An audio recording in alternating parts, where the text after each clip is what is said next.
And if anyone knows me, they know I'm really silly. Like if I'm at work, I just like to have fun, you know. So I like, you know, make my coworkers laugh and stuff. I don't personally know anyone who's been a victim of domestic violence and like in my life that I know that I could have went to. My junior year in high school, I started at a new school, and that's where I met my ex-boyfriend. I met him in the beginning of the school year, and not long after that is when we became boyfriend and girlfriend. And I thought I was just like madly in love. Like we spent a lot of time together. He knew my family, I knew his family.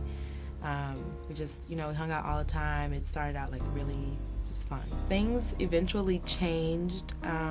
Later in that year, he got in trouble with the law, and in so much trouble that it resulted in him actually going to jail for 3 weeks and then being sentenced to house arrest at his house for several months. After he got into trouble and he was sentenced to house arrest, things changed a lot between us because I still had like a life where, you know, I had to go to school, I had a job, I was going to work, you know, I still had a social life where I wanted to hang out with my friends, but, you know, my boyfriend was now confined to the house, so it was like, you know, he always wanted me to be there, or he would be really concerned with everywhere I was when I wasn't there with him. I had to go back to work, and once I left, I couldn't even open my mouth all the way from where my jaw was in so much pain, because like I had been like choked and, you know, thrown on the floor.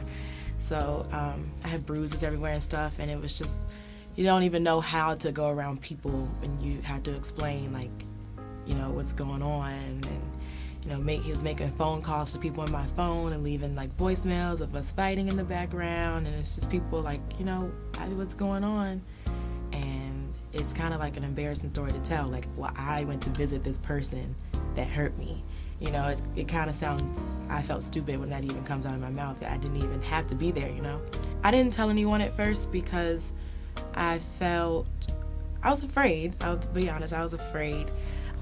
It was a very weak moment for me in my life because I felt like if I said something, then it was me betraying him, or I didn't know how people would accept, like, because sometimes it's like you see those things on movies, you see it happen to the stars, but when it happens to you, it's kind of like you don't know how people will receive you once you tell them that story, like whether they'll tell you that you're stupid, or you don't really know what's going to happen once you say something. When I hear about domestic violence incidents today, it always takes me back to that place, and I just really feel